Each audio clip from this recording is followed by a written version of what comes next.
Hello, Princess on a Pillow here. I am here to do a review slash recap with my opinion on 90 Day Fiance Before the 90 Days, Season 7, Episode 13. It's titled The Dark is Rising. This is part 1. I'm so sorry. I had to break it up into 2 parts.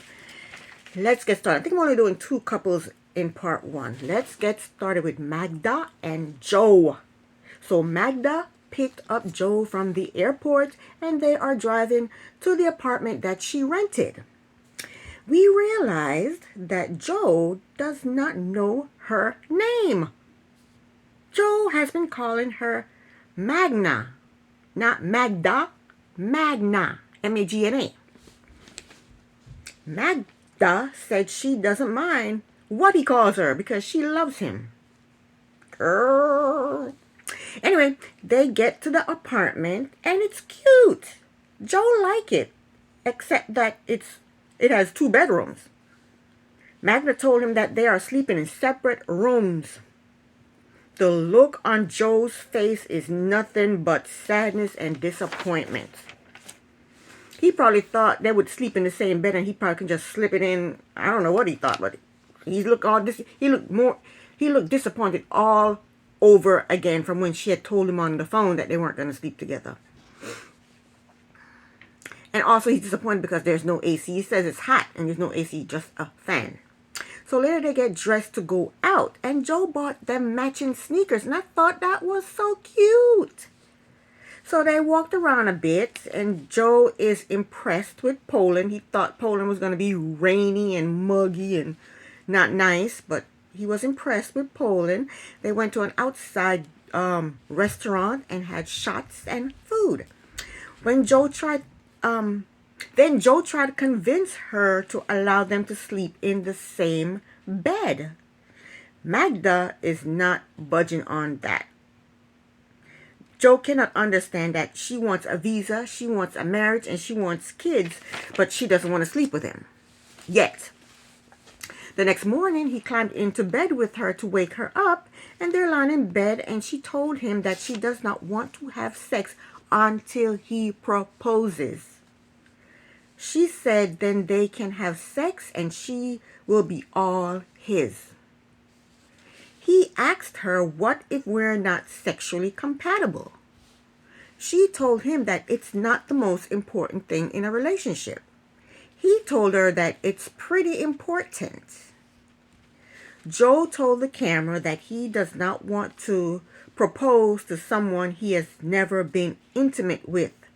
He said that doesn't make any sense to him.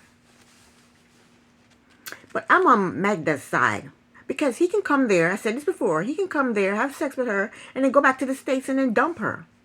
And she was only a international booty call. She don't want to be that. She want to be a wife. She's not trying to just give it up to this man who's going to come over here to see her and then she don't see him again. He doesn't speak to her again. I'm on her side. Don't give it up, Magda. Don't give it up. She has to look out for herself. So next they go to a class to make pretzels and bagels. Pretzels or bagels. I don't know which one it was. It's a combination of both. Joe is making sexual jokes. But they had fun and the pretzel bagels came out well and Joe said they taste well. So next they go to a vodka bar and Joe did some vodka tasting. Then they talked about him being with another girl while him and Magda was talking online. She asked him what month was this girl? Was he with this girl? He said, oh, I don't know, April. She said, that was my birthday. That was her birth month. April? He told her the beginning of April was not her birthday, and he doesn't remember the actual date. She said to him, you had sex one time in 5 months, and you don't remember when? She said to him that he bought her flowers on her birthday, and before that he effed another girl. Joe said it was just one girl, and it meant nothing to him. She told him she doesn't know if she can ever trust him. Next up, and this is the last couple for this part. Come back for part 2. It's Niles and Matilda. Ooh, I'm on Niles' side this episode. Matilda, girl. So Niles and Matilda are in the hotel room and they're eating. And I'm just now realizing that Niles is, keep hearing sounds, realizing that Niles is paying a pretty penny for this trip. He paid for a round trip plane ticket to come there. He paid for a flight for both of them to fly to her hometown. He paid for a hotel room. He's got to pay for another ticket to fly back to get closer to the airport. He's paying for 3 meals per day for both of them. He bought her a ring. He bought her an $80 skirt. He paid for he paid for the food for the knocking ceremony. And the ride back and forth from the hotel to her hometown, he's paying for that. Plus whatever else we don't know he's paying for. That trip is costing him a pretty penny. And that man is not rich. And this is how I know they're not going to get married, because he's supposed to come back and do this all over again and spend more money on a wedding. A wedding for what? 1,000 people? Might as well say 1,000 people. She invited every single village in that damn area. So Niles does not have that type of money. But I would like him to seriously sit her down and talk to her and let her know that he doesn't have that type of money. So maybe she'll condense the wedding. Maybe the wedding won't be so big. He needs to really explain to her. He needs to tell her, look, this is how much I make a month. I got to pay bills back at home. I got to pay rent. I got to pay for my phone bill. I got to pay electric. I got to pay for food. I got to pay for stuff when I get back home. And I got to pay for this. I got to pay for that. And this is what I have left over for this damn wedding. He needs to sit her down and explain to her that he can't explain to her what he can afford and what he can't afford. That's what he needs to do, you know? Anyway, they talked about him going to speak to Mr. Ark and ask him to represent Niles in the knocking ceremony. So Niles texts Mr. Ark to let him know that he's coming by to visit. So later they go to visit Mr. Ark. Poor Niles tried to shake Mr. Ark's hand, but Mr. Ark is missing a hand. He apologized, but Mr. Ark didn't even seem offended by it. So he greeted them very nicely, and they all go to sit down to talk. And why is it that when they go to sit down to talk to one person, a whole bunch of other people are there? Why? He went to talk to her uncle. The whole family was there. Now he's talking to Mr. Ark and a whole bunch of people sitting there. We don't know who they are. They're just sitting there. So Mr. Ark asks Niles how does he like Ghana. Niles said it feels natural here. Mr. Ark told him, of course you feel natural. This is your motherland. So Niles asked him to represent him as his father for the marriage. Mr. Ark agreed. Mr. Ark, I think he wants camera time. So anyway, Niles told him that he is doing the knocking ceremony now, but he has to come back to do the wedding ceremony. Mr. Ark said, no, nope, that's the wrong answer. Nope, that's not how we're going to do this thing. Mr. Ark told him he have to do everything now or nothing at all. But to me, if Niles really want to marry Matilda, what he needs to do is bring her to the States on a K-1 visa like everybody else does. And then he wouldn't have to worry about a knocking ceremony and a bride's price and the whole village showing up. He won't have to worry about none of that. And he can control what he spends and what he's spending money on, you know? So but Mr. Ark told Niles that if he knock and go, then somebody else can come and take Matilda away. And he says that's why the knocking and the marriage are done at the same time. So now Niles is wondering, why did Matilda's family approve him doing the knocking now and then coming to do the wedding at a later date? So Niles decides to talk to Mr. Ark in private. And I'm glad he did that. I am glad he did that. But they got up and walked away and didn't even say anything to Matilda. He could have said, Matilda, I'm going to go talk to Mr. Ark over here for a minute, okay? I'll be right back, girl.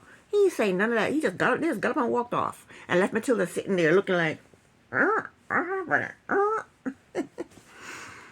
So they got up and they walked off. And Niles told Mr. Ark that he spoke with Matilda's family first. And they agreed that he can come back to marry her. Mr. Ark, he was pissed. He said, no, that's not the way it works. That's not the way it goes. He says, we have customs here. This, He told him that he should have never gone to speak to her family. I guess Mr. Ark's got to speak to her family on his behalf, on Niles' behalf, because he's representing Niles. Mr. Ark should have been the one to speak to the actual family. So Niles gave Mr. Ark a rundown of everything that Matilda told him that he has to buy. Mr. Ark told Niles that he doesn't have to buy shit. He ain't got to buy none of that shit. He said, I said that in my previous video. I said, if Matilda cut down on, I said, if Matilda was marrying someone from the village, they wouldn't have been able to afford a huge wedding. They wouldn't have been able to afford a huge wedding. So why does Niles have to pay for this huge wedding? You know what I'm saying? So Matilda, the reason Matilda wants a big wedding is because she thinks that since Niles is American, he has the money to pay for a big wedding.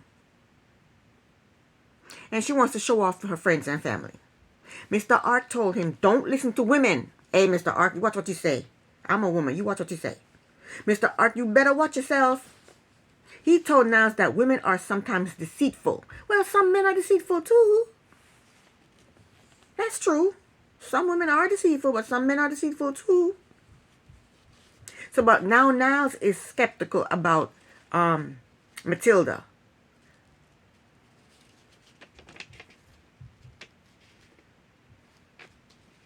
So next they have a sit down with Niles, Mr. Ark, Mr. Ark's wife, and Matilda. Why was Mr. Ark's wife there? I don't know. He wanted his wife to get some camera time too. He wanted to show off his younger wife, his young wife, because she's young. That wife is young compared to Mr. Ark. She looked young enough to be his daughter. No, she don't look young enough to be his daughter, but she's young. She's younger than him. Way younger than him. Anywho. So now they all sit down and they put poor Matilda on the spot. Matilda is in the hot seat. Niles asked her if he should have come to Mr. Ark first before going to her family. Matilda said yes. We should have come to Mr. Ark first before going to my family. But that doesn't make sense to me because they didn't realize that Mr. Ark was going to represent Niles until after they realized that they couldn't FaceTime with his family. That's what they suggested Mr. Ark. So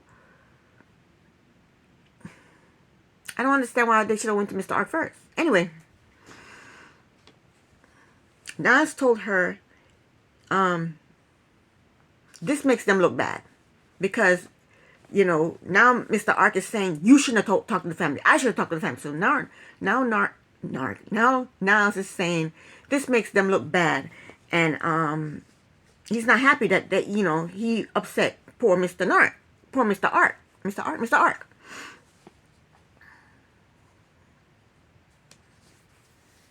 So in her confessional, Matilda said the reason why she wanted him to talk to her family was because she wanted him to explain to her family why he was postponing the wedding. But Niles is showing his ass. Niles is he's going hard on Matilda. He's saying we don't have to have a big ceremony. You should have told me that we had to talk to Mr. Ark first. And he's just going in on her. He said, now we have all these issues. But Mr. Ark had to let him know, hey, be gentle, you know, calm down, be gentle. But Matilda is pissed. She told the camera that Niles is lying. She said he wants Mr. Ark to think that she is the one who wants a luxurious wedding. Matilda, you are inviting about 200 people to this wedding and 80 to 90 people to this knocking ceremony. And none of Niles' people or friends, family or friends, are on this guest list. So yeah, that's you, girlfriend. That's you. You said you were inviting your friends and your classmates. Then you told your brother to invite all his friends. Then you told your brother's friends to invite all his friends. Matilda, it's you that wants this big wedding. You. Mr. Ark told them to cut everything short and don't have any party. And they can have a knocking ceremony and the wedding on the same day. Exactly what I said. If she cut down the wedding, if she cut down the amount of people on this damn wedding, make it a nice small wedding, she could have gotten married before he went back to the States, and she would have sealed her fate. But now she's shooting herself in the foot, and she don't even realize she's shooting herself in the foot because she could have been married. She could have gotten married this trip if she had not wanted a big ceremony, knocking ceremony, and a big wedding. Do everything now and do it very small. But what's his name? Niles can't afford all that crap. Are you crazy? But I don't think now Niles wants to marry. I was getting to call him Miles. I don't think Niles wants to marry Matilda now. He's having second thoughts, and I don't blame him. He's feeling like she's trying to be shady or something with him, you know.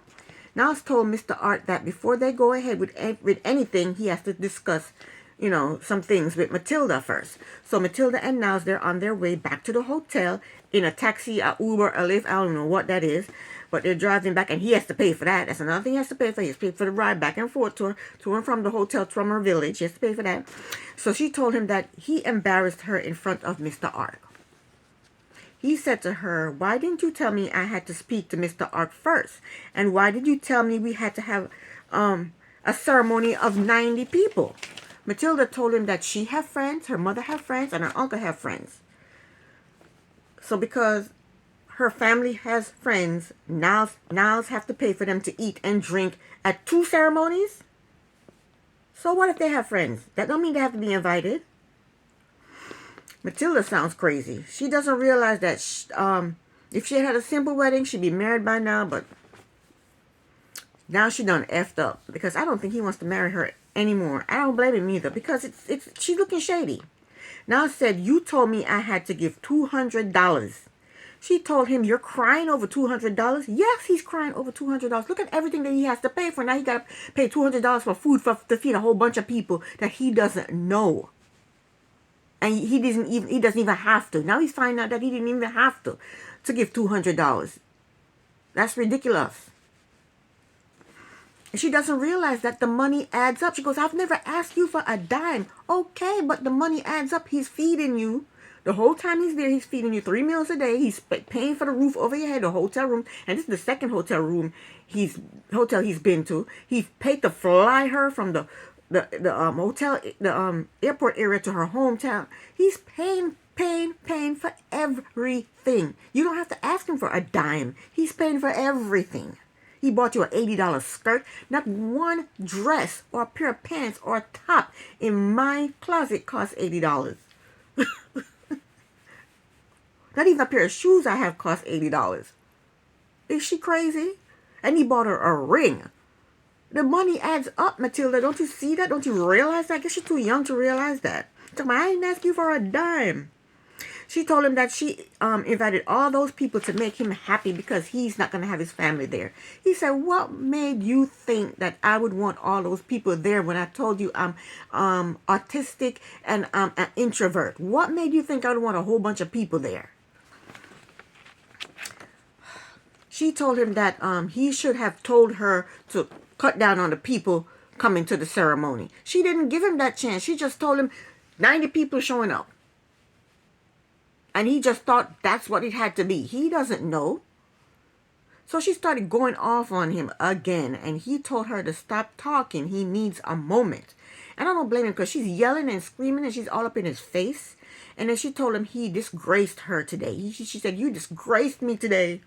But their problem is she wants a huge wedding and he can't afford a huge wedding.